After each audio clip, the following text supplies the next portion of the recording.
UConn. Obviously, UConn up to a 21-2 start. I know they had a lot of injuries, but some players have kind of stepped up in spite of that. Just what are they kind of doing to kind of fill in those gaps?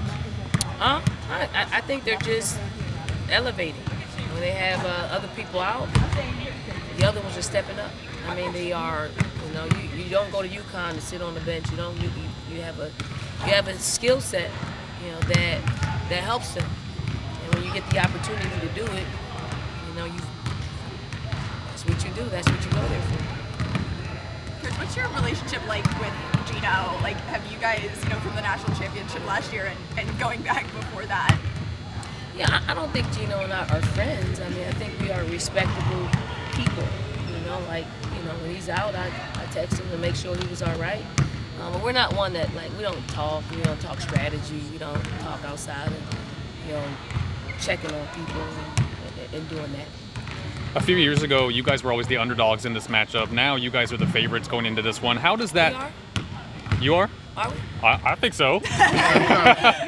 How has that changed with you guys being the ones that everyone expects to win this matchup now? No, I think that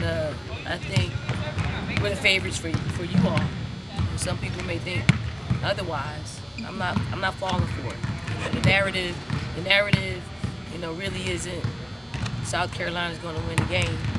South Carolina's going to win the game because they have a depleted roster.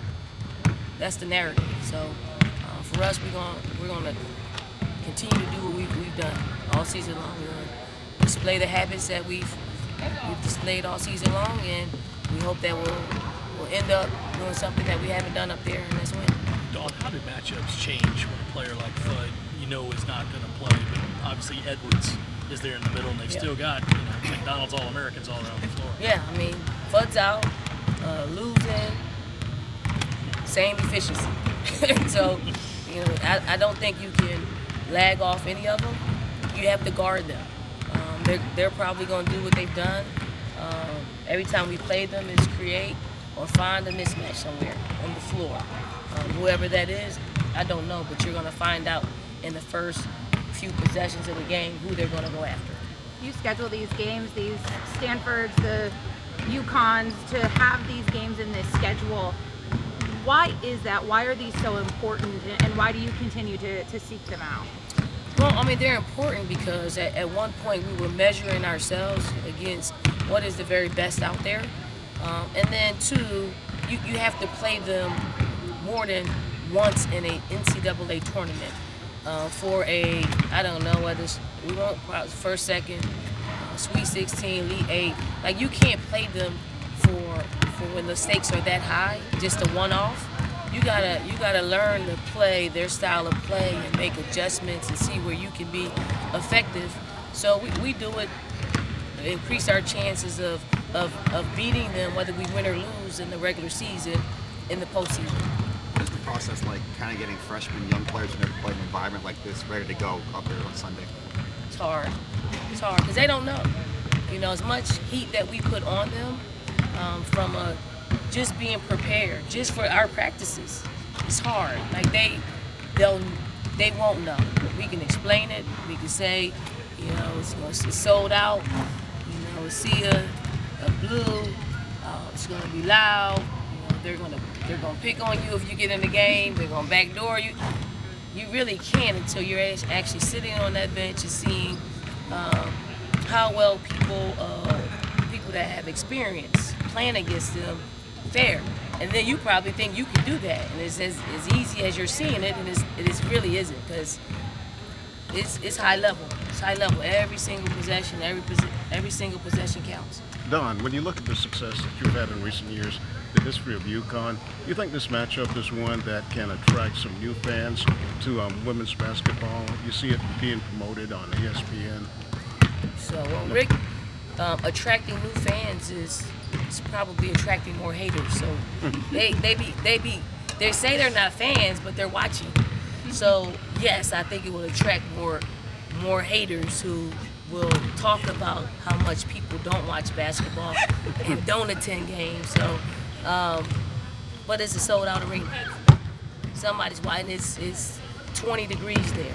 So somebody's coming out in the cold, in the rain, and sleet, the snow, the blizzards, to watch the games. So I hope so. It's on Fox. It's a national televised game on Fox, and hopefully some Eagles. We get some Eagles fans locked in before the Super Bowl.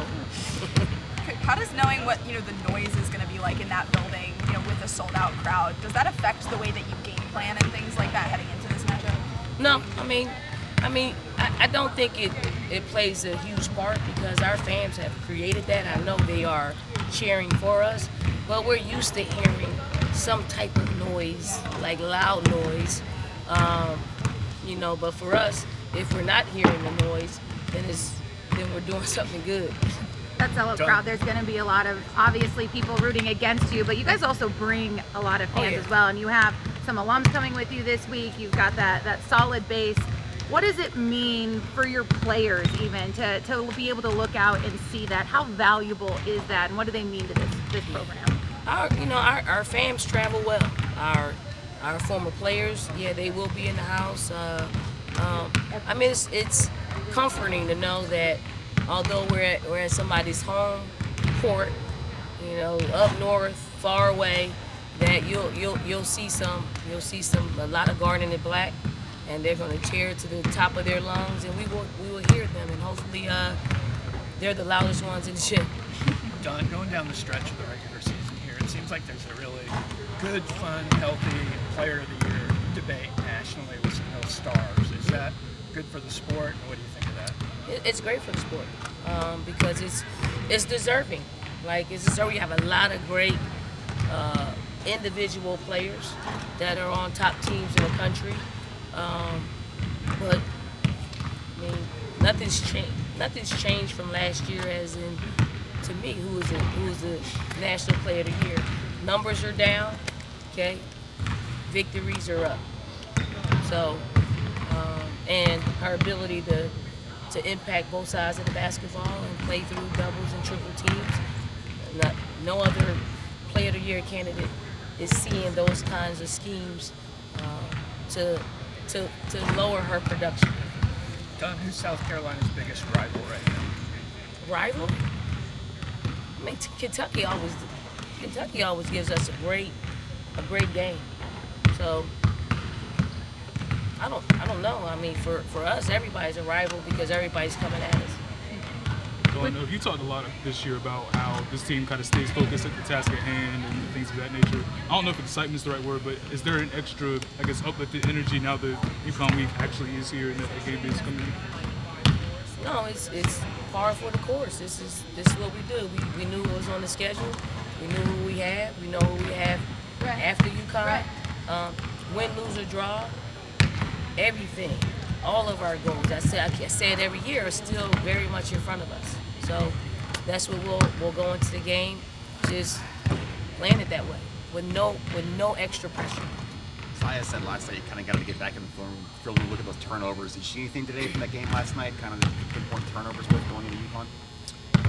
We actually didn't even. We just got right into UConn. It was uncharacteristic. So hopefully, we got those things under control. We didn't turn it over a whole lot here, and our highlighters are pretty good. Last one, everybody good? Dawn and Gino from Philly. He's from Norristown. He don't have 215 area. He got 477, 484, something like that. 610, yes. Yeah, Philly's 215. Thank you, Coach. Thank you. Thank you, Dawn.